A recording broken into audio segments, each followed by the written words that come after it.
These times are strange, it's quite surreal. It's never been like this. Remembering the good old days when we could hug and kiss. We'd pack the gyms and restaurants and move through public settings. We'd give high fives and drink at dives, hold hands and dance at weddings. Now the days are longer, yet they're darker in a way. We're pressing pause on normalcy, just going day by day. But we can still make jokes and art, garden, dance and sing, cook, read books, try on fun looks and learn about new things. We can talk with friends of ours and have a heart to heart, just so long as we'll stay 6 feet apart, 6 feet apart. It's the newest thing to do. Stay 6 feet apart, 6 feet apart. The distance between me and you, 6 feet apart, 6 feet apart. And when I say I'll keep you very close to my heart, it's purely metaphorical. These times are quite historical, so step aside, let's live our lives 6 feet apart.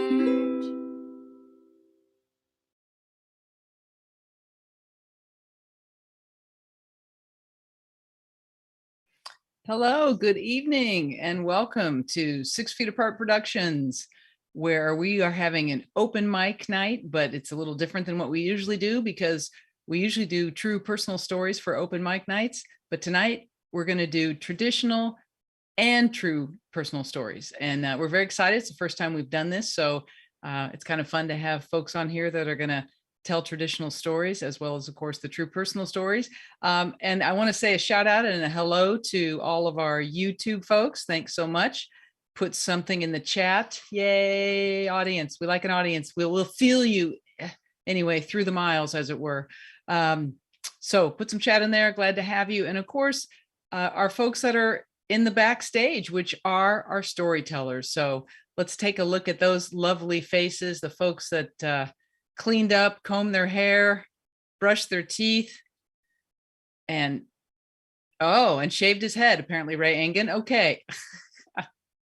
Hello, everyone. Hello, everyone in our backstage. These are our storytellers. And the way it's going to work tonight is first, we're going to have a little chat with one of our storytellers, a good friend of 6 Feet Apart Productions, talk a little bit about traditional stories, what those are all about. And then what we'll do is we are going to pull names out of a hat, so no one knows the order, and that person will step up to the virtual stage and tell their story, probably 5 to 6 minutes, although we're a little flexible on that. We're not going to pull anybody's plug and pull anybody off the stage. But that's kind of the time we're looking at. So what I'd like to do is I'd like to bring up, this is Tim Araneta, who has been on our show. I want to think of him as a founding member, as it were, of 6 Feet Apart Productions. He tells traditional stories. He's told them around the world. And he believes that traditional stories aren't just for kids. They're not just for kids. They should be for adults. And hey, that's why we're here. Although there might be some kids in the audience. I don't know. Or we're all a bunch of kids. Hello, Tim. How are you? I'm good, Regina. How are you? I'm well. Thank you. So happy to have you here. I know we haven't seen you on our stage in a while, but it's great to see you again. And I do want to plug out, if you want to find out more about Tim. So Tim, during the pandemic, I think he did this before, but I think he really amped it up during the pandemic, is he makes masks. Okay. And these are really whimsical, scary, crazy, funny masks. He's run off. He's run off to get some masks. And if you want to see Tim's masks, you can find his posts on Instagram at storyteller_Tim, or just Google Tim Araneta. And have you brought us some samples, Tim? I looked at it today. He's got a bunch of fun masks up there. So I think that's where he has put his pandemic energy. But Tim, we brought you here tonight, first of all, to tell a story, but also just to talk a little bit about traditional stories. Now, true personal stories, that's what I'm most familiar with. I've never really told a traditional story other than the ones I made up for my children, which I guess those counted as to why the dog wasn't with us anymore, or what was for dinner. But true stories, it's pretty self-explanatory. It's a story. Everybody can tell a story, but kind of the difference if you're doing a storytelling show is you're not reading it. It's not a rant. it's true. It really happened to you. You're not telling someone else's story. And it has a solid narrative arc. It's got a beginning, a middle, and an end. And the ending is always the hardest part. As someone who does storytelling, it's sometimes hard to wrap those up. But those are the kind of the framework of a true personal story. Now, for traditional, obviously it's a story, but what are just some glaring differences between a traditional and a true story? Well, I think the glaring difference is that no one's going to take it as literal fact, right? There's going to be some element of imagination required because you're talking about supernatural creatures or talking animals or people who lived thousands of years ago that we don't connect to. So in the spectrum of traditional tales, that could include fairy tales and folk tales, but it could also include ghost stories, legends, epic battles and epic stories like the Odyssey.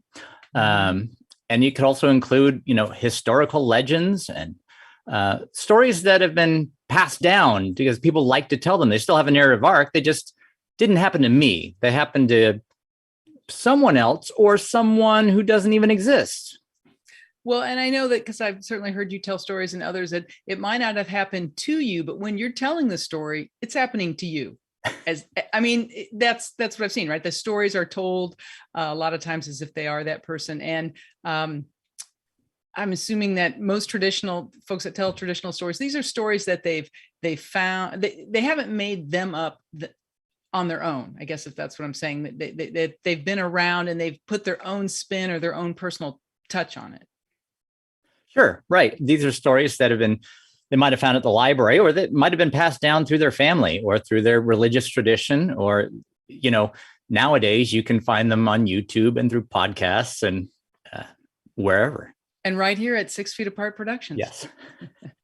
All right. Well, great. Well, Tim, we've invited you here to chat a little bit about that, but also to tell a traditional story. We're going to have you start off our evening by telling a traditional story. And so I'm going to let Tim take the stage. I'm going to disappear through some form of magic and trickery, Tim, done by our tech guru, and then the stage will be yours. And until that happens, we'll just sort of stare awkwardly at the camera. Oh, and there you are. Okay. So when your name disappears, you have the stage, Tim. Thank you. So this is the story of Tiger and Frog. Once upon a time, Frog was having his breakfast down by the river, catching bugs, enjoying the day, when all of a sudden he noticed coming through the jungle, down to the water's edge, was Tiger. Oh, good morning, Tiger. Nice to see you. It is not a good morning, said Tiger. I've not eaten in 6 days. I've found no deer, no prey to satiate my hunger. I am so hungry right now that I would even eat something as small and as puny as you, Frog. Well, Frog had to think quickly. Oh, Tiger, you don't want to do that. I really wouldn't advise it. You see, I'm king of the frogs, and as such, I have special powers, and I'm stronger than you, so you don't want to mess with me. There is no way that you are stronger than me, said Tiger. Oh, I can prove it. We could have a contest of strength, and I will clearly be the winner. All right, before I crunch you between my jaws, let's see this contest. Oh, this is easy. We'll have a jumping contest. Let's see who can jump across the river the farthest. Tiger, you go first. Little Frog, you may be a good jumper, but I am so much mightier than you. I could clear that river in a single bound, and I don't think you can. Well, you go first. So Tiger crouched down. He gauged the distance. He put the tension into his muscles. He swished his tail back and forth. And as he swished, Frog looked up at that tail, leaped up into the air, and bit down on Tiger's tail as hard as he could. And you know what Tiger felt? Nothing. That's how small Frog was. Tiger, nevertheless, jumped across that river, easily sailing across it in a single bound. And when he landed, his tail whipped around. And at that moment, Frog opened his mouth and went tumbling into the bushes in the jungle. Tiger called back across the river. Little frog, it is your turn to jump. Why are you calling across the river? I've already made my jump and landed much farther in the jungle than you. I am the better jumper. I am stronger, Tiger. I don't know how you did that, said Tiger, but that does not prove you are stronger than me. Well, I have another way to prove it. We shall do one more contest. Make it fast because I am hungry. Fine. Let us have a vomiting contest. I beg your pardon? Let's have a vomiting contest. Throw up. Just get the contents of your stomach out. I understand what throwing up is. I just don't understand why well, if you're too afraid that I will defeat you, I am not afraid of anything. And Tiger began to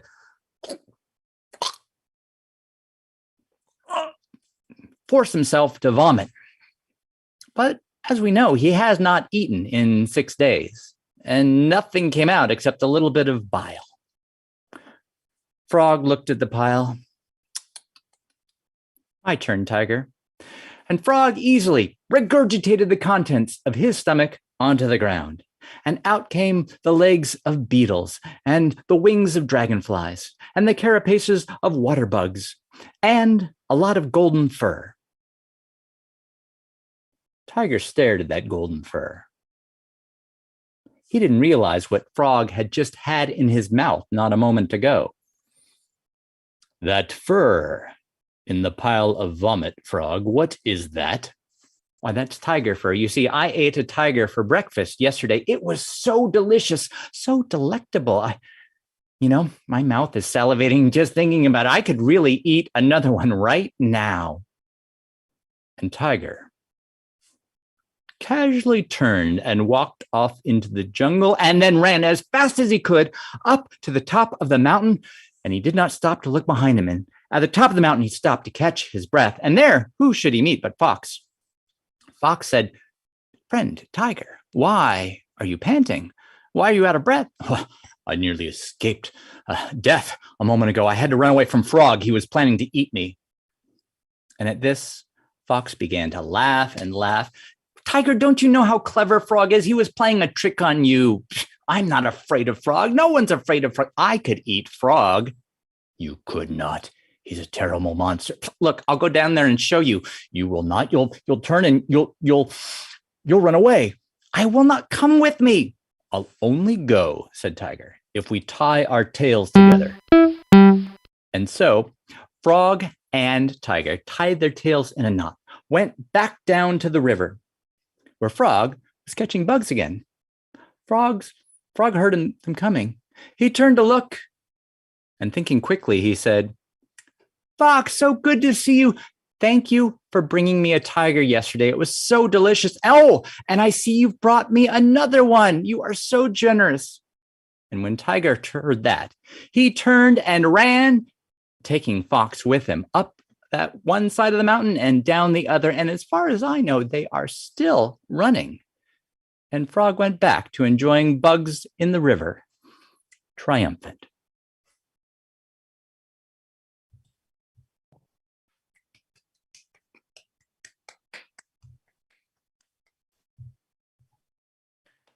Woo!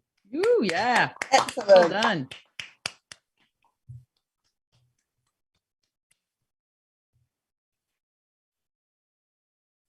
Well done, Tim. Thank you so much. Thank you for that fine and funny example of a traditional story. I love that. I love there's always like, it seems like the little frog, always beats like the big tiger or something like that. And I just love that analogy. So thank you for that great story. And you may have noticed the timer come up. Yes, we do have that. But again, nobody's going to pull the hook on anyone. And if you go over that, that's fine. It won't suddenly start going woo, woo, woo, and lights flashing, et cetera, et cetera. So we're going to move on. And the way this is going to work, again, as I said, there's a special spinny thing that that's our technical name for it. We're getting patent pending on that spinny thing. And the names are going to come up, and then that's how you know that you'll come to the stage. And there'll be a card that comes up with your name on it. And when the name fades and you see yourself, that's when you can start talking. You'll have the stage. So let's go ahead and bring up the spin-o-matic thing. And all the names are in the hat. We don't know if it's going to be personal or traditional or Jane Dorfman. And Jane is telling, I know this, she's going to tell a traditional story. Yes. Yay, Jane. Okay. We're going to bring her up and hear a traditional story from Jane Dorfman. Jane, thank you so much for being here this evening. Look forward to your story.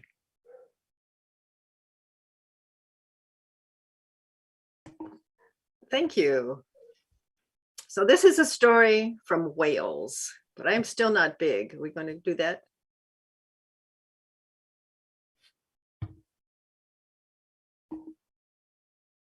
I will pause. You are in the spotlight, Jane. I am. Okay. Up here, I am not. But okay, here I will be now. All right. This is a story from Wales. One night, a young man was out in his little lightweight fishing boat. There was a big moon. He had his hook and line, and he had something called a knocker, which is what you club the fish with to kill it.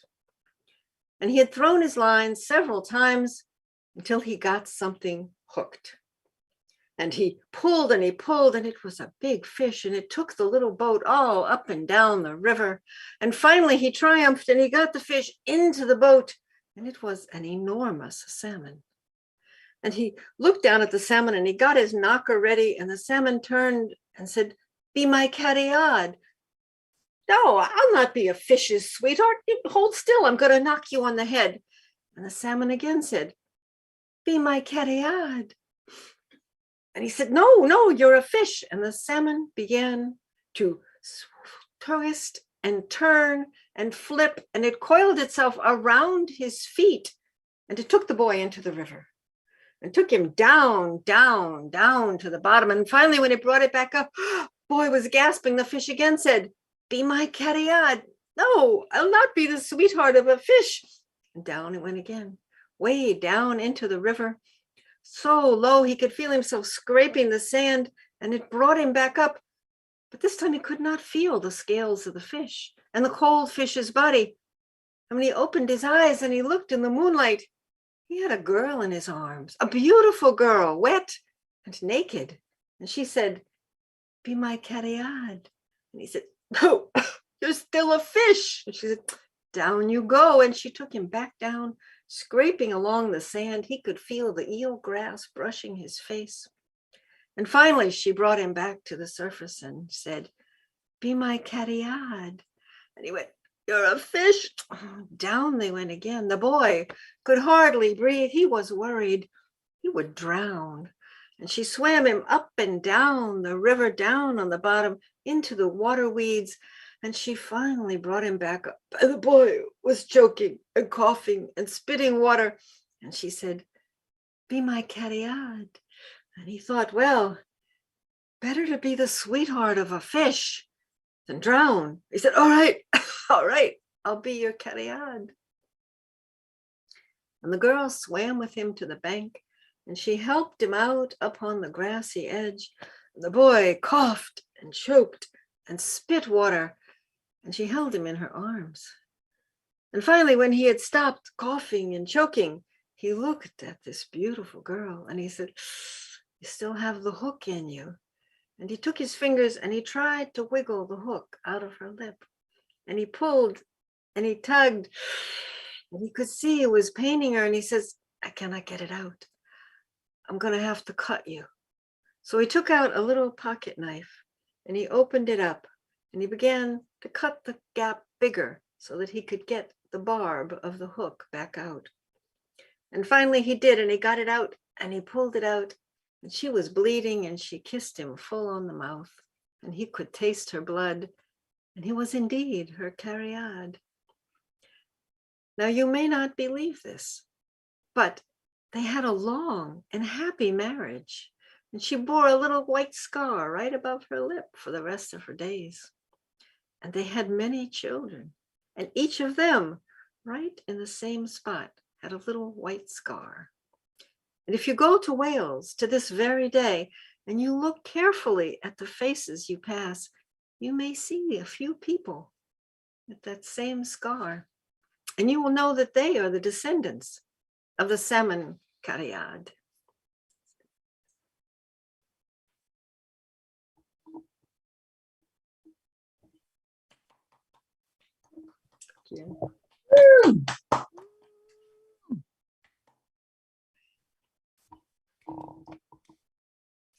Oh, better to be the bride of a fish than to drown, I guess. That's thank you for that story, Jane. That was great. I had not heard that one at all. I'll remember you every time I eat salmon from this point farther on. Hey, I want to shout out to some of the folks that are on YouTube. We've got Judy Clapper and Linda Yamoto, Bonnie Gardner, Sarah Armstrong, and Karen and Brad from Wisconsin. Go Packers or Badgers. Eat cheese, eat brats. I'm a Midwestern girl, so get a little excited when I have the Midwestern folks in the house. So thank you, YouTube. Give us some chat. We love to hear from you. All right, let's bring up the, let's see, the cylinder of chaos. That's what I'm calling it this time, the cylinder of chaos. We'll bring that up and see who we have next. Jocelyn Gorwich. Okay, Jocelyn is going to come to our stage. Yay. And Jocelyn will be telling a personal story. And we're very excited about that. And let's see. No, is Jocelyn not here? Maybe that's the thing. We're going to spin it one more time. All right. Well, I'll just carry on. Hope everybody's having a good new year. We're healthy. I hope everyone is healthy. And I hope Jocelyn's healthy and happy wherever she is. And we'll go ahead and spin the spinner again and find a storyteller for our virtual stage. Barbara Peterson. Yay. And Barbara is here. Yay. It's such a better show when the storytellers are here. So we're glad you're here, Barbara. And we look forward to hearing your story. Stage is yours. Yeah, unmute though. Yeah, I asked if I had to do it myself, so. Yes. And this is a personal story, so. Excuse me. 6 years ago, I did something I thought I would never be able to do. I broke up with an abusive and controlling long-term lover. This relationship defined who I was. It determined where I went, with whom I spent my time. And in the beginning, this relationship felt very freeing and fun, but towards the end, it left me feeling mostly anxious, sad, miserable.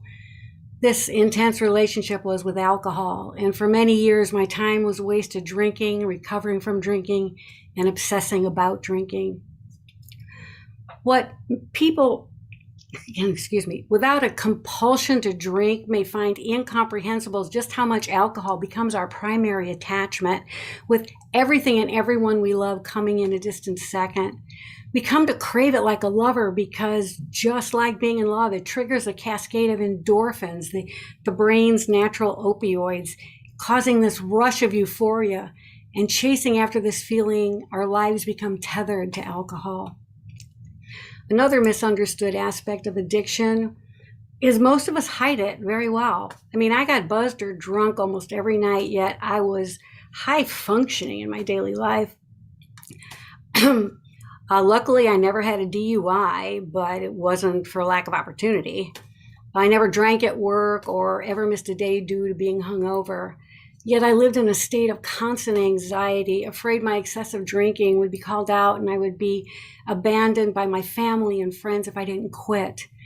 And the very idea of quitting drinking is unimaginable to someone who is addicted. It's difficult to describe how hard my heart would clench at the thought of never being able to have another drink. I used to feel like so ashamed and wondered, like, what's wrong with me? Why can't I control my drinking like my friends? But this propensity for addiction is a genetic hand-me-down, and I get it from both sides of my family, with my father and my maternal grandmother being the two who were the most profoundly lost to alcohol. My grandmother died at 61 from a heart attack, no doubt caused in part from her years of heavy drinking. And my father was a Jekyll and Hyde drunk who went from being an affable and charming man when sober, so I'm told because I never met that man, to turning into an angry and abusive one when drunk. He remained faithful to his liquid lover until the end, and it was the main cause of his uncontrolled diabetes, which killed him at 69. So the bricking of my road to alcohol abuse was laid down by my genes, but it's learning alcohol would numb life's pains is what so beguiled me into making it my best friend. The first time I got drunk, I was a freshman in high school after a humiliating encounter with a popular girl during gym class. That day, I playfully bounced a basketball off the back of her head, thinking it was a cool way to get her attention. Yeah, I was so wrong. Startled, she screamed at me in front of the whole class, "Barbara, you're such a jerk." And crushed with shame, I just went running into the locker room and stayed there all the rest of the period. I just wanted to disappear. And later that day, I found alcohol would let me do just that. After school, I and a friend went back to my house and we got sick on my mother's bottle of Mogan David Concord grape wine. But it did numb me to the awful pain and shame I felt. And that was the start of, say, casually dating alcohol. But it took years until we were finally going steady. And then the morning after getting blackout drunk at my St. Patrick's Day party in 2015, I awoke with a horrible hangover. And I looked in the mirror and I saw a tired, sad woman who had a story to tell, but she just couldn't remember it. And something sane within me finally had had enough of living in a hazy state of chronic misery. I had to find a way to break the spell that alcohol had over me. So over the next year, I searched cure for alcoholism online, and I discovered a science-based method that's called the Sinclair method. It's a better living through chemistry miracle where one little pill called naltrexone lets me no longer be held in alcohol's thrall. I take a 50 milligram pill about an hour before I'm going to have a drink, giving it time to block my brain's endorphin receptors so that when I do drink and the endorphins flow, I don't feel it. My brain doesn't get the kick. So the equation of booze equals euphoria is now a null one. And over a short period of time, the brain just unlearns this connection altogether. So 6 years ago, I took my first pill, and it was as if the compulsive drinking switch in my brain was thrown into the off position. I was amazed to see I was able to sip on one drink all evening, and instead of anxiously looking around to flag the waiter to bring me another drink, I enjoyed conversing with my friends.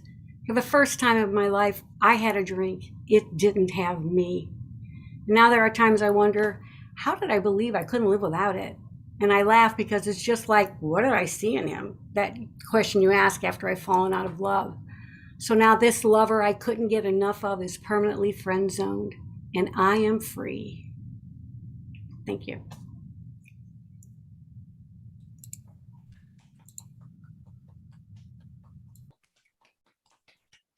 Woo. Yay. Great story. Great story, Barbara. Great story. Thank you. I'm really enjoying the back and forth between the traditional stories and the personal stories. It's just making this, I don't know. I like it. It's all I can say is I like it. And I had never heard of that method, the Sinclair method. That's interesting. I had never heard of that.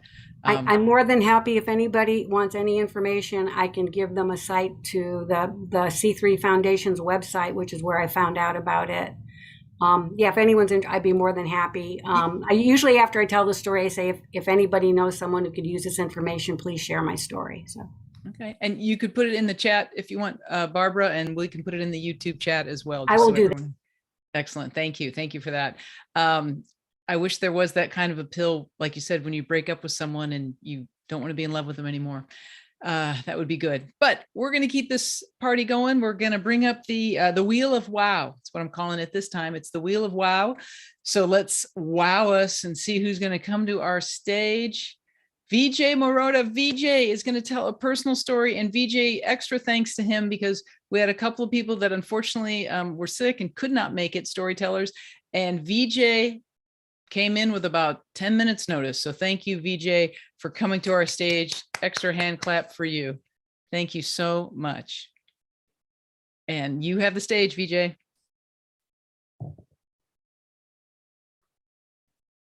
But you're muted. We need you to just unmute yourself. Sorry, everyone. You do need to unmute yourself rather than us. Thank you.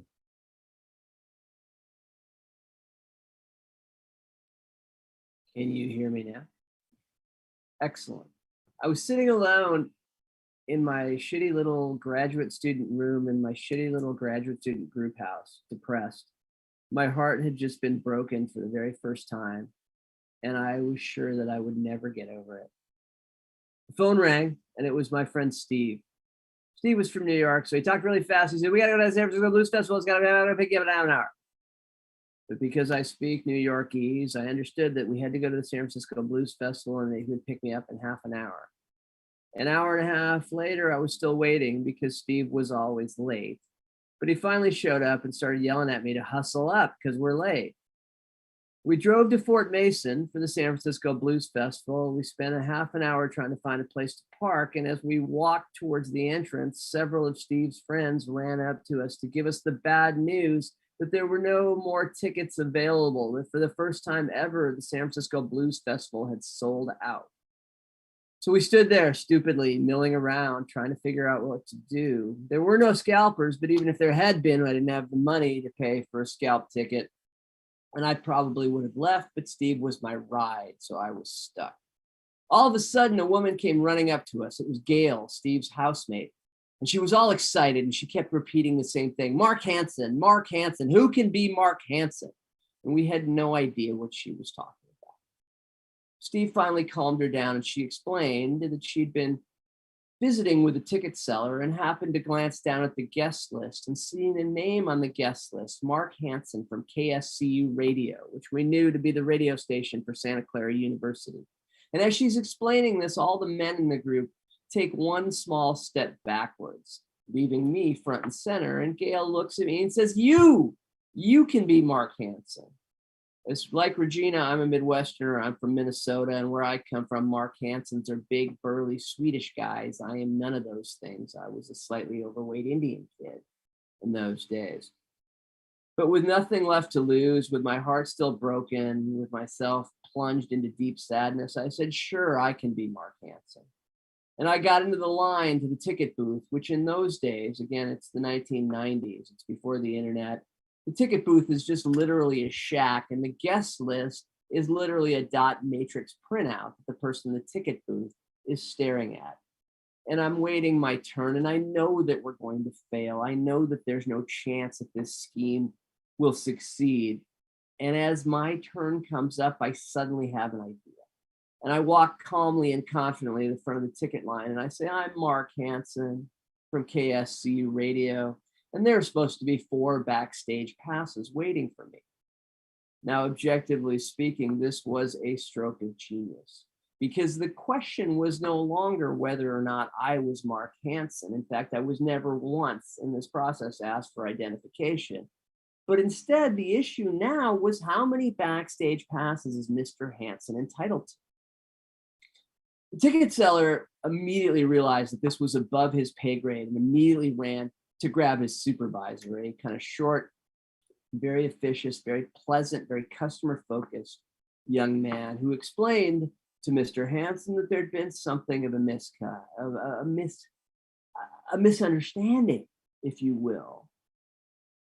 And I had this sense, however dimly in my brain, that I was the customer and that the customer was always right and that I was in a position of strength.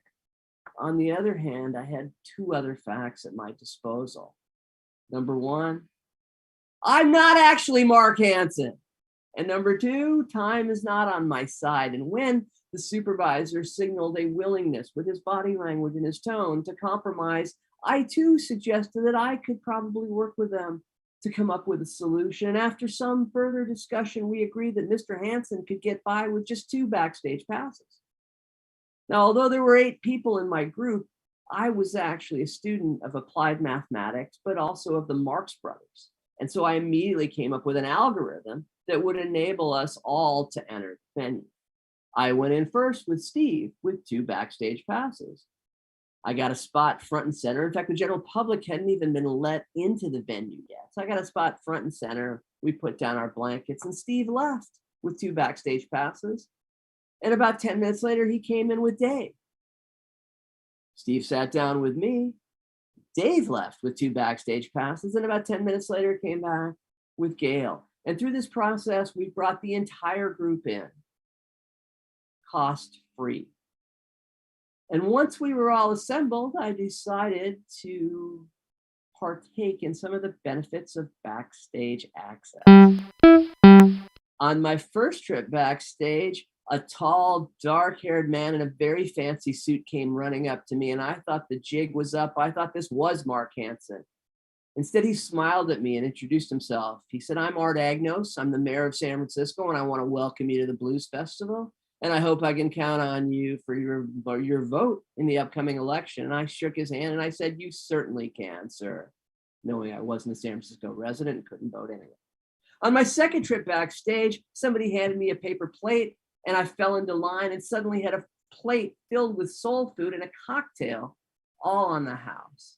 And on my third trip backstage, before I could do anything else, everybody said, "Get in the tent, get in the tent." And with 50 or so of my new best friends, I found myself singing Happy Birthday to B.B. King, who was the headliner for the show. And somewhere in the middle of that song, I realized that I was no longer depressed or heartbroken. And I never expected that the Blues Festival would cheer me up. Thank you.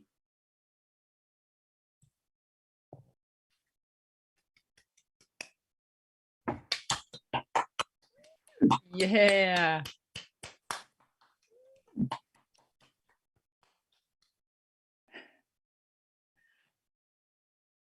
I love that story so much. It's just a day that I would like to have. I probably have had a day, if I think long and hard like that, maybe we all have, but those are wonderful days when you just expect one thing and all of a sudden the heavens part and you get this gift of an amazing experience that you never thought you'd have. So thank you for sharing your experience with us, VJ. All right, let's do the whoop-de-whirl. That's what I'm calling it this time, the whoop-de-whirl. And we'll spin that bad boy around, or girl, or gender neutral, and see who Ray Engen. Now, Ray, I have to give, again, an extra hand to Ray because he, like VJ, answered the call, the storyteller distress call, and he stepped up to the plate to tell his story just a few minutes notice. So thank you, Ray. Thanks so much for coming on in.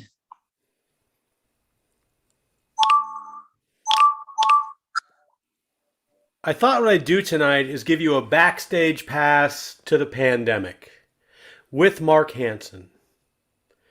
And I thought maybe I would pansplain this whole thing to you.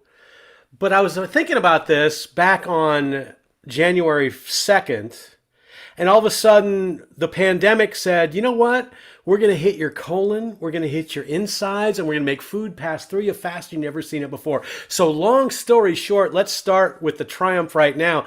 I'm here, I have faced the devil, and I've seen it. And let me tell you, the most amazing thing about the pandemic is the COVID-inspired my own, but my mom is a cat whisperer. And she's the one that taught me how to take evil cats and make them well. Because she had the most evil cats in the world. The most evil cat of all time, she brought home from San Francisco to live in our house. And I was in college, but I came home from college the very first night. And she said, "Well, that's the cat. Don't worry about he does. He'll handle all the other cats." She had 6 of them. And that night I heard this horrible sound. Row, row, row, row. All the cats made this horrible sound. I walked out in the kitchen and I go, "Oh my God, this other sound I kept hearing." And I couldn't figure out what it was. Then I saw on the counter when I turned on the light, the evil cat had his paw sitting up on the can opener, the electric can opener, making that sound, free, free, the sound of food. That all the other cats are going, row, row, row. My mom taught that cat how to do that. But she was not immune to the effect of the evil cats. So when I was 5 or 6 years old, she had another cat that used to love to jump up on her bed and sleep with her when the time was right to sleep. Not at 5:30 in the morning when it was feeding time for the cats. So at 5:30 in the morning, that cat would jump up, hop on the bed, then hop on my mom, then hop off the bed, then hop on my mom, then hop off the bed, then hop on my mom, until my mom, when I was 5 or 6 years old, I would go in the room with my brother because we would watch this daily. My mom would flash vehemently against whatever forces were against her. And one time she connected with the cat and hit it and sent it across the room into the closet door. The cat was not amused, so the cat jumped up on the other side, stood on my dad's head, jumped up on top of the what do you call those things? There's books on them and they sit there. They were right above the bed. I don't know what they're called, but I'll make it up. They were sitting right up there, and my mom on the bookshelf, that's what you'd call it. The cat stood up there, looked down at my mom, and started raking the books off the shelf onto my mom so it would make her get up and feed her. Now, fast forward to the beginning of the pandemic, and let me pansplain this to you. I'm here in my own house by myself. There's no one to talk to. So I thought, you know what? I should probably go down and get a couple cats of my own. Well, I know if I went down there by myself, I would go there, look at them, and walk away. So I brought my fun, friendly, attractive friend who, if I brought her down there, she would make sure that I took those cats back for me. And as I'm standing there, she, oh, those two are great. They're already sponsored. What that means is someone else has paid for the cats. And I asked, why are these two sponsored? They're a bonded pair. Why are these two sponsored? Well, the woman that had them brought them in because she was allergic. Oh, so it's just an allergy thing. Well, no. The woman that originally owned them died. Now, the people at the shelter weren't ready to have me there because my first question was, did the cats do it? They didn't say no. I took the cats home and they said, lock them in a room, lock them away for a week. They'll enjoy their love there. They'll figure out what's going on. They'll love your house and everything will be fine. And I did that. And they hid. They hid in the closet. I didn't know where they were, what they were doing half the time. But I finally let them out. And I would bring the food up the stairs to these cats, Tucker and Lola. Tucker is he's like a mountain lion. He's huge, he's athletic, he can move quickly, and he likes to undercut me because he's trying to kill me. And I was walking up the stairs with his food one time, and he came and he whipped in between and he knocked me over, and I could do one of two things. I could fall on Tucker and crush him, or I could drop the food in the middle of the air and fall myself. So I threw the food up in the air as I'm slipping over the cat. The cat slips around the side. I fall on the staircase. And as I fall on the staircase, the food is flipping on a plate in midair. It's wet cat food. And it lands right on my chest without spilling a drop. And Tucker jumped up out of nowhere, landed on my chest, looked me dead in the eye, and just started eating food, looking at me like, yeah, I got you. Now Lola, who looks kind of like an engorged tick, little tiny head, big fat body, loves to sneak outside. I don't let her, but I got a little harness and I put her on the harness and took her outside. Well, she was fine being outside until the UPS man showed up. When the UPS man showed up, she tried to run away as far and fast away as she could from me and the UPS man. I don't know if you've ever had anybody on a leash that tried to run away from you, but it gets to the end of the leash goes nowhere but straight up. And it looks like the cat is trying to run away and then it runs straight up. It looks like you're trying to spin the cat around like a rodeo. And finally what the cat did, sound right here. Oh, no, it's not. There it is, right there. The cat slipped. Lola slipped from and fall down on the ground, ran off to a tree and ran up the tree. And the UPS guy's looking at me and go, what are you doing with your cat? He said, oh, your cat finally came out of the tree. It's over there. It's trying to get in your house. Well, the house is away. I live in a condo complex. The cat unfortunately thought that every house was mine and tried to get back in it. But good story, ending. I got the cat, got her back home. They're both still here. They both still love me. They're still trying to kill me, but I will survive. Thank you.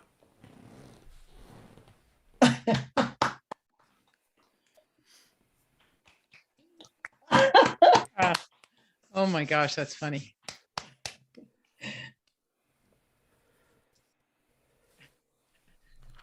Ray, that story, while being a true personal story, it feels like it has some traditional elements in there as well.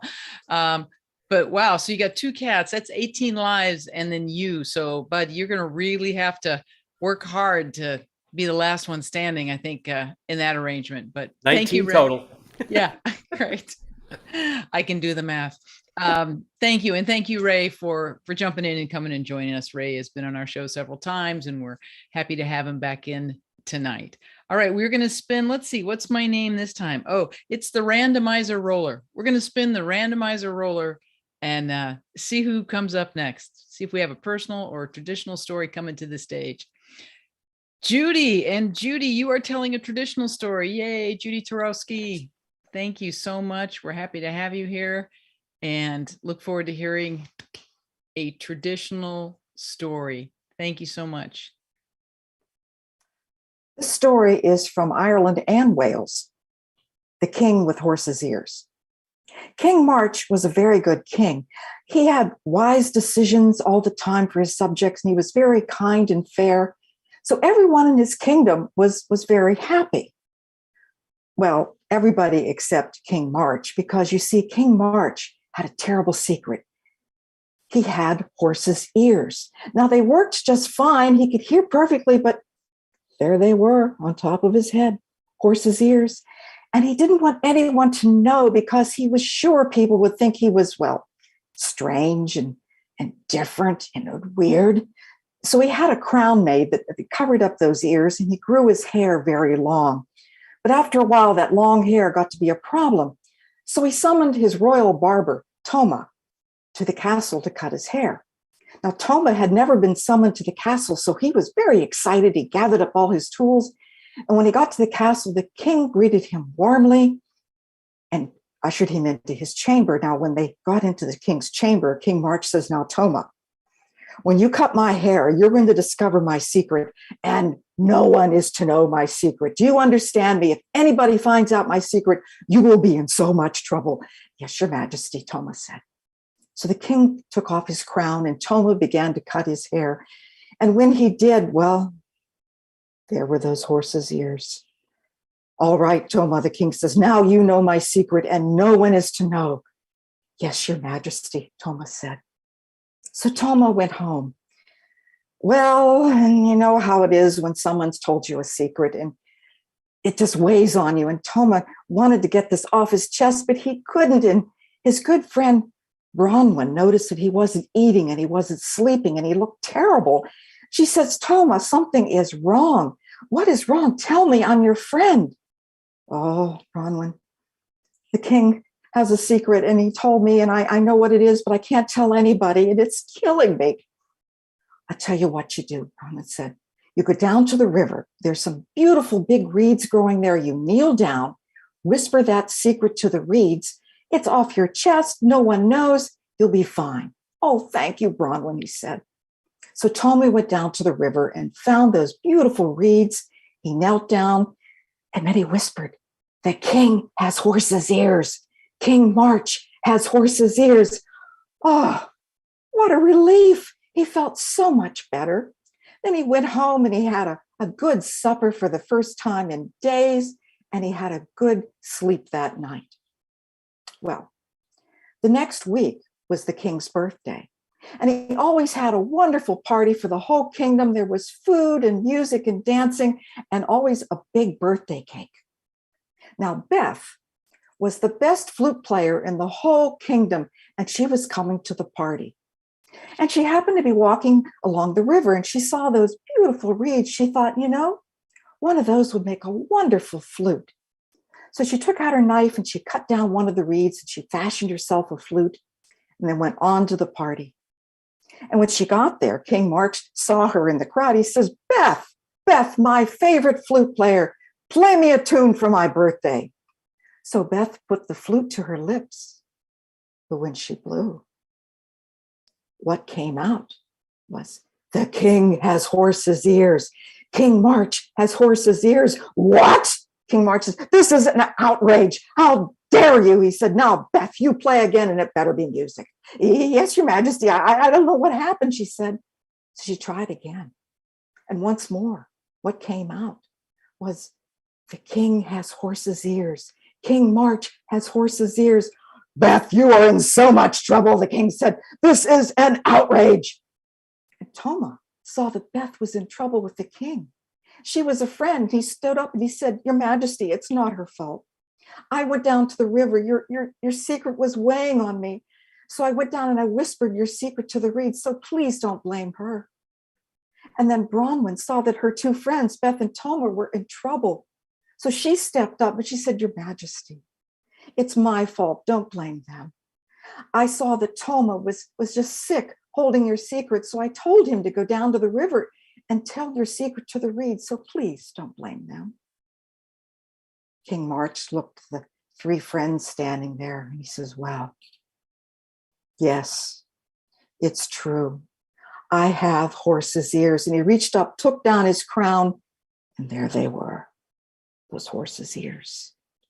And all his subjects began to shout, King March has horse's ears. Our king has horse's ears. He is special. Hooray for King March. What? He said. You don't think I'm strange? You don't think I'm different? No, they said. King March, our king has horse's ears. He is special. Well, in that case, he said, it's my birthday. So let's celebrate. Everyone have food, dance, have birthday cake. And that's what they did. And you know, after that, King March never hid those horse's ears because he no longer felt weird or different, because he knew he was special.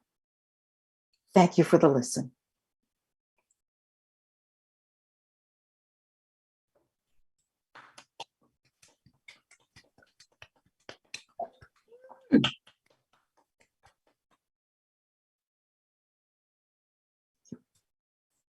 Thank you. Thank you, Judy, for that great story. I love all these stories because I haven't heard that many traditional stories, but I love hearing them. I love that one about being different and being special rather than being different and being weird. So I think that that's a great story. It seems to me that traditional stories seem to either have a lesson or a moral at some point. Tim, nod your head. Am I right? Yeah. Okay. So yeah. More so maybe than in personal storytelling, I guess I would say in that. So anyway, thank you very much, Judy, for that story. And we're this is the oratory-o-matic. That's what we'll be spinning this time. The oratory-o-matic. I think that was Melissa Reeves' choice of names. And we'll spin that and see who our next teller is. The oratory-o-matic, Mr. Tech Guru. And while that's coming up, I want to give a shout out to Corey May, who I know is watching on YouTube. And Corey was going to be a last minute storyteller as well. But we had Ray and we had VJ, so we will get Corey next time. But Corey, thank you so much for reaching out to save us. And Corey will be on our Stellar Story Slam, which is coming up February 9th. So we'll look forward to seeing him then. Okay, have we got the oratory-o-matic spinny thing teed up? It seems we don't. Okay, well, you know what I'm going to do? I'm just going to punt here. I'm just going to put my finger down on this page that you can't see, and I'm going to pull up Neshama Franklin. Neshama, well, okay. No, it's not Jessica. It's Neshama. I'm kidding. We'll bring Jessica up. Okay, Neshama, that was just to get you all pumped up and ready. Jessica, let's bring her up from Better Said Than Done. She is going to tell a traditional story, and I've never heard her tell one before. So give it a go, Jessica. I'm sure you'll be great. Here's hoping. Yeah. Thanks so much for being here, Jessica.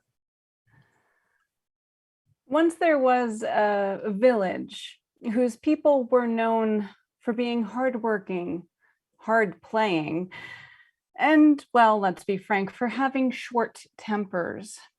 This village was known as Jersey, and the people there lived close to the beach, or what they called the shore, and they worked at the shore mostly for the tourist industry, or as they called the tourist, the bennies.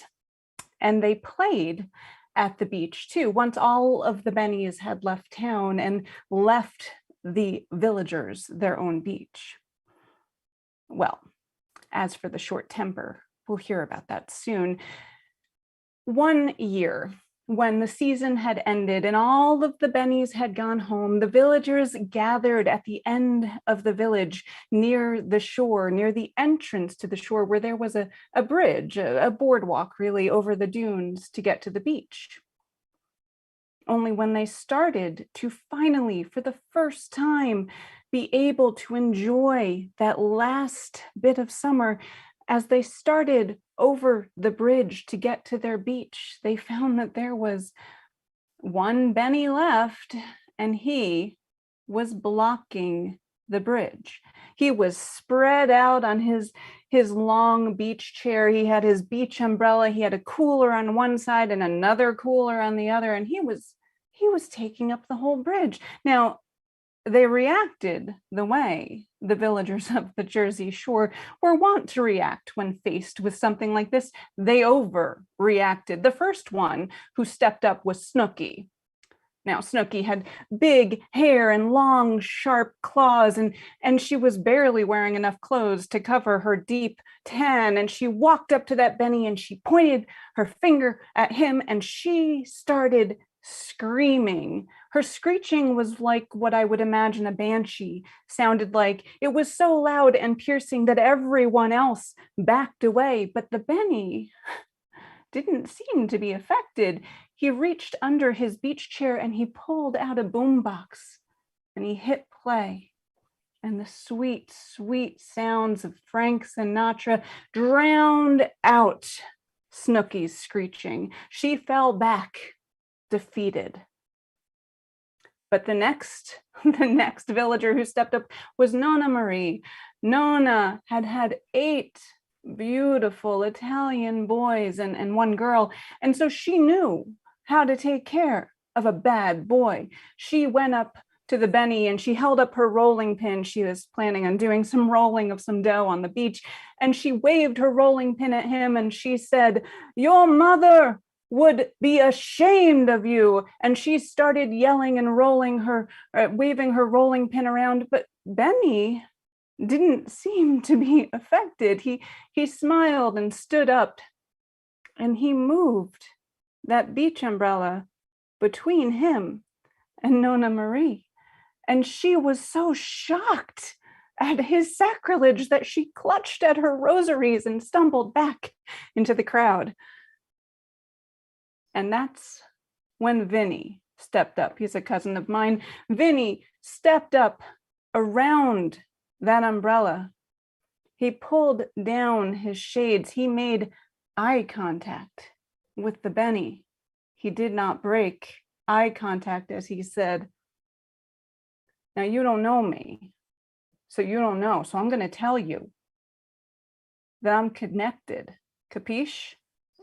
So if you know what's good for you, if you're smart, you get the fuck out of here now."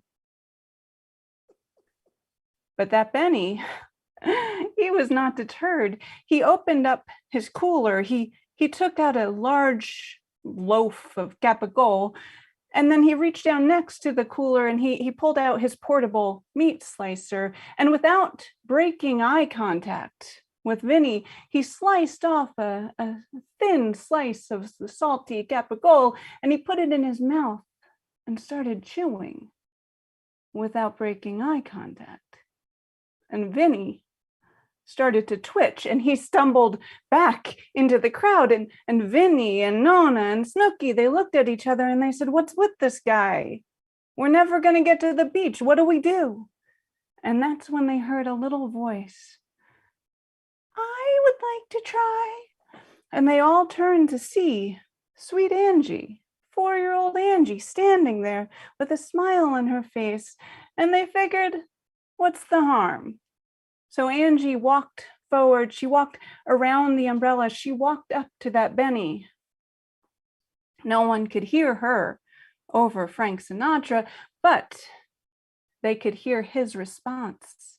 He said, of course, sweetheart, go ahead. And to their surprise, they saw sweet Angie's little feet pitter-pattering over the bridge onto the beach. Moments later, the umbrella was shifted, the beach chair was moved, and the Benny, he gestured towards the beach as if to say, I own this beach, because, you know, he was a Benny after all, but you may now proceed to use it. Well, the villagers did not wait for the permission to be retracted. They stumbled and ran over the bridge and out onto the beach where sweet Angie was making herself a sandcastle. And Snooky and Nona and Marie, Vinny, they went up to sweet Angie and they said, what did you say to him to get him to move? And Angie just shrugged her shoulders and said, I said, please. And that was the day that the villagers of the Jersey Shore learned that a little respect goes a long way.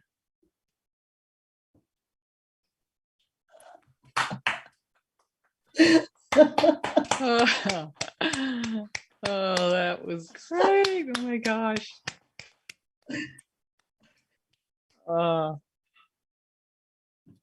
That was great. I see a whole new genre of traditional stories. I don't know. I love that. That was great. Jessica, thank you so much. I think you should keep on that track. It was very good. I love the Frank Sinatra callback. That was really good. Bring that back around. So thank you for that. Really, really enjoyed that. Okay, we are going to do this one more time with the open mic meter. That's what I got at the open mic meter. I think that's the last name I'm going to have to bring up, which is not spinning. So we're just going to bring up Neshama because I know that Neshama would be next, and we'll let her get ready. And there she is, Neshama Franklin. See, I'm clairvoyant like that. I just know I'm psychic or psycho. So Neshama, welcome to the stage. Neshama's going to be telling a traditional story, and she'll unmute herself, and we will hear the story from Neshama. You're looking fine tonight, Neshama, by the way. Thank you for being here. Thank you for having it. Okay, so stories take place in villages. This was a village in Greece, and it was a long time ago. An old woman, I know about old women, I'll tell you. She had a hen. They were poor, both very hardworking. You know, that hen laid an egg every day. You know, riches for the old woman. But there was a problem. Her plague of a neighbor, when she would go away, well, she was sure that he was stealing the egg. But she was a principled person. She needed proof. And who else could tell her who was stealing the egg but the undying sun? He's up there. He sees everything.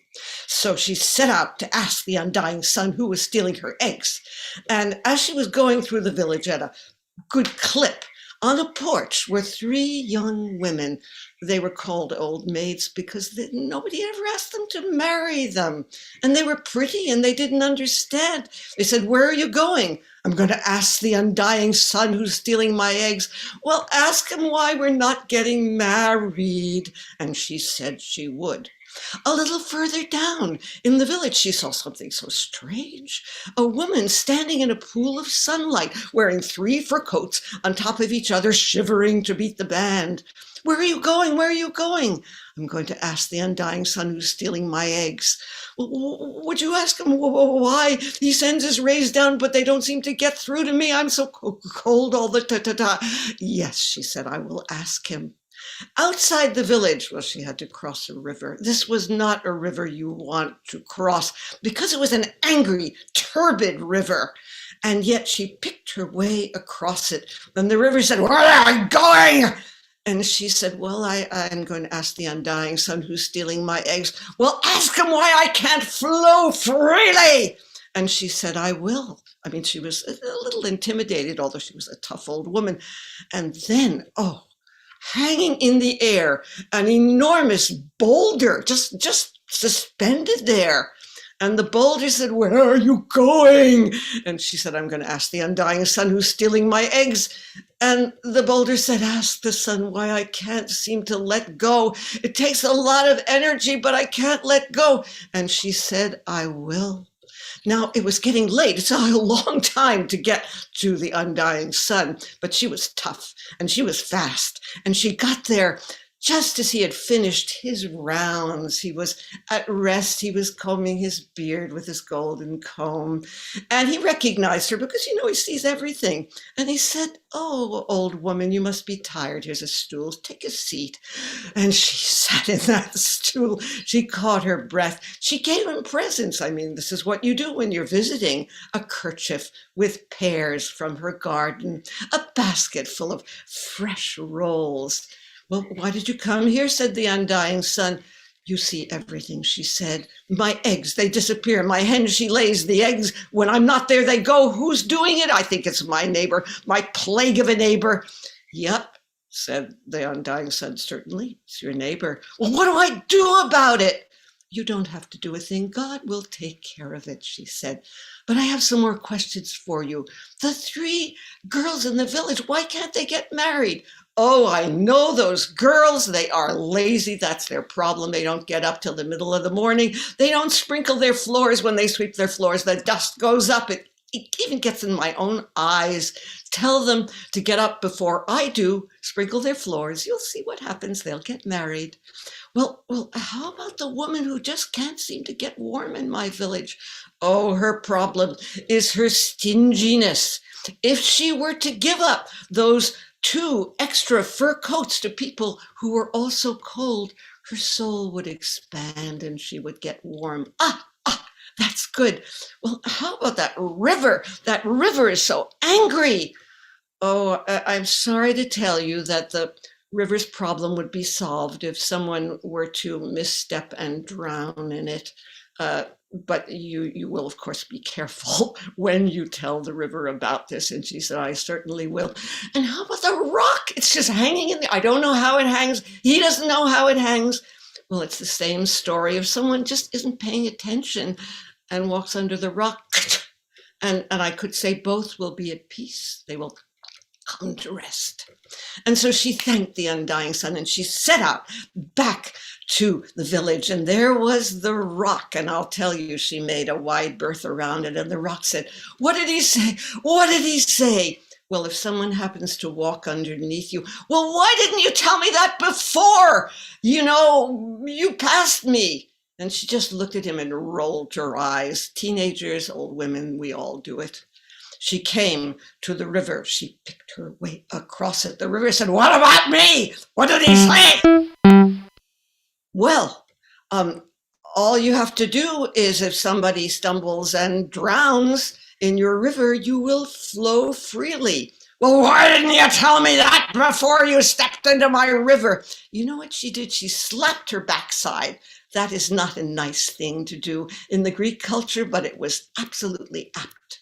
She came to the old woman. Oh, there she was in the village. And the old woman said, "Whoa, whoa, whoa, whoa, whoa, what about me? Give away 2 of those fur coats and see what happens."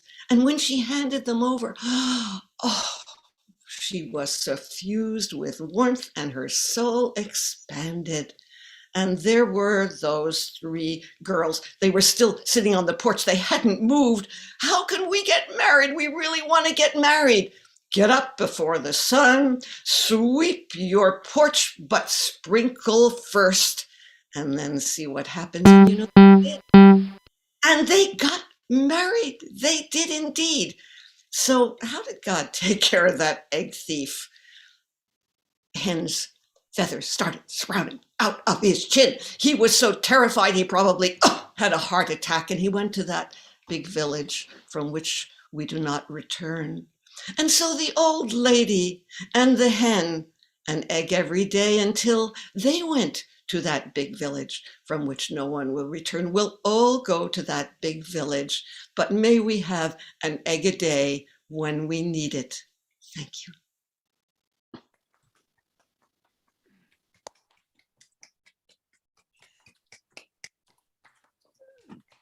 Yay.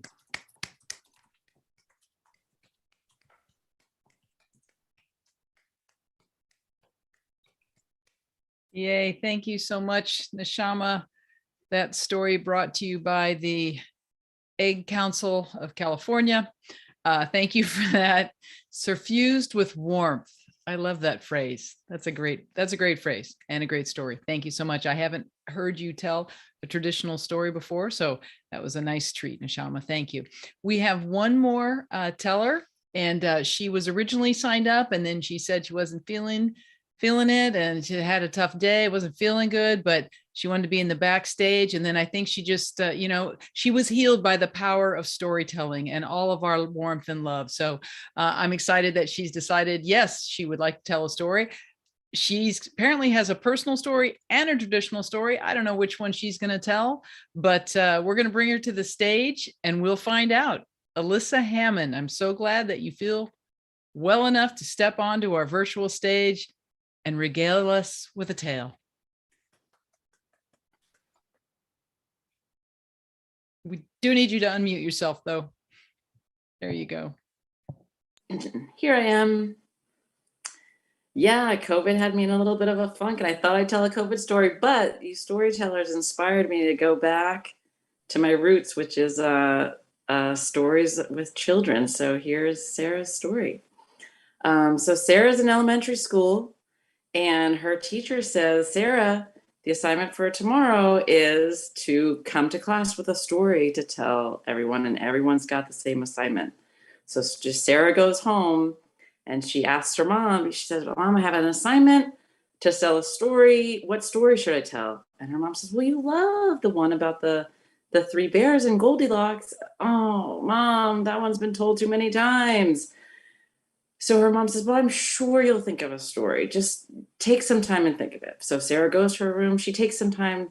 She tries to think of a story, and she can't think of one. And it's bedtime, and her mom says, did you think of a story? No, I didn't think of a story. Well, sleep on it. Maybe one will come to you as you sleep, and who knows, in the morning you'll have a story. Well, sure enough, Sarah goes to sleep. She wakes up, no story in her brain. She's got no story, and she knows that this is the assignment. She has to tell a story at class today. Everyone's telling a story. When she walks to school moping about how she doesn't have a story, and at the stoplight, a little voice comes up at her, Sarah! And she looks down, and how can it be? There's an ant. There's just an ant there. Sarah! This ant is calling to her, but it's not possible. Sarah, I need your help. So she's like, wait 1 big minute. How can I hear you, and how can you be talking? Well, Sarah, we have a problem down in the anthole. We need you to come and help. Well, the rule in Sarah's family is to give it a try, do your best. So Sarah takes off her shoes. She puts her toe in the anthole, and the next thing, she is down there following this ant through the tunnels, and the ant takes her all the way to the queen.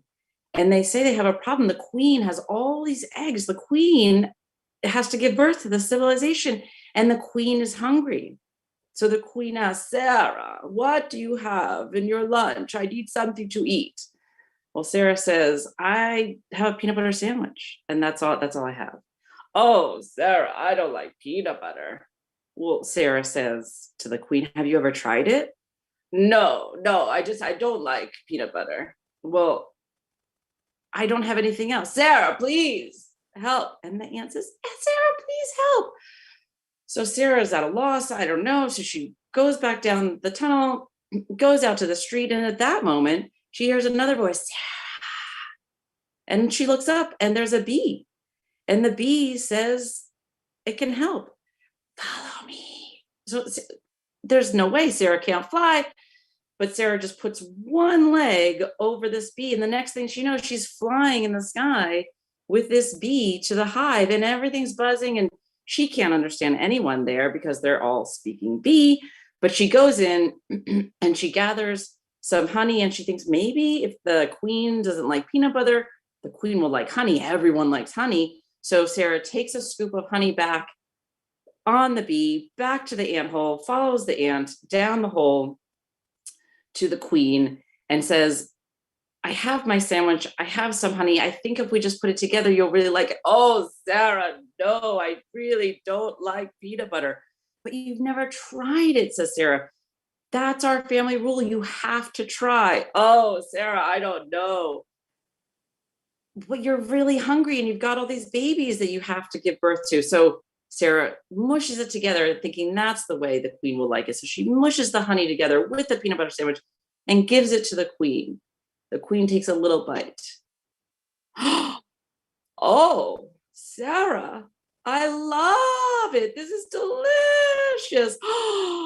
I don't know why I've never tried this before. With the honey, oh, this peanut butter is delicious. Thank you, Sarah. I'm going to eat it all, and I'm going to have 1,000 babies, and I'm going to name them all after you, Sarah. 1, Sarah 2, Sarah 3, Sarah 4, Sarah 5.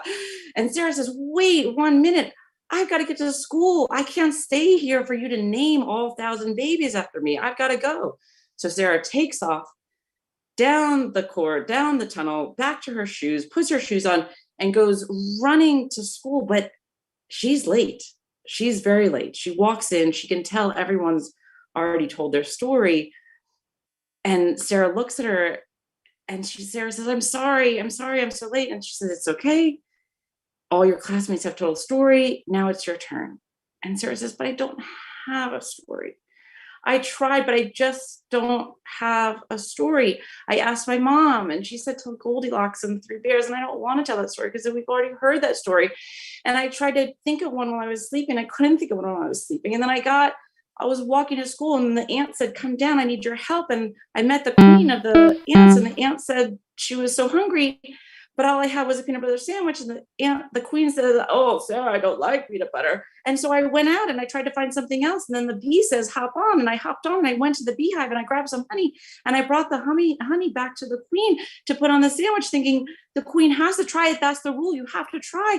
And then the queen loved it. And she loved it so much that she said she was going to name all her babies with me. Sarah 1, Sarah 2, Sarah 3, Sarah 4, Sarah 5, Sarah 6, Sarah 7. And I said, I have to go to school. I don't have any time for this. And so I left the queen as she was counting all the Sarahs, and I put my shoes on. I ran here as fast as I could, and I'm late. And that's why I don't have a story. And all the kids clapped their hands, and the teacher said, bravo, Sarah, what a wonderful story. She said, it's not a story. This really happened to me. And the teacher said, either way, we loved it. Thank you, Sarah.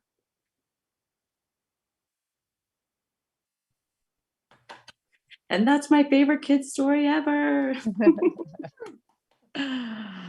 Oh, yay.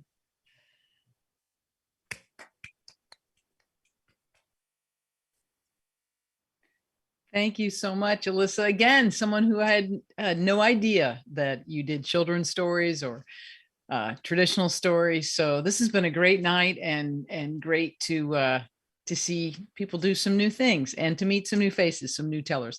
And in fact, I'd like to bring all of our tellers up. We're going to bring you up one at a time, somewhat in the order of which you appeared, maybe not at the exact order, but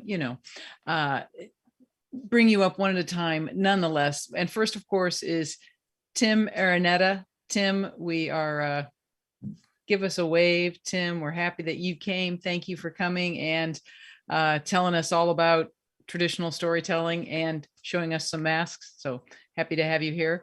And Jane Dorfman, thank you so much for being here. Okay, that was great. Lovely to see you. Thank you so much. There she is in the box with Tim. Yay. And Barbara Peterson. Let's bring Barbara up. Barbara, thank you for your story. I'm going to look up that method. And Judy Tyrowski. Let's bring Judy up.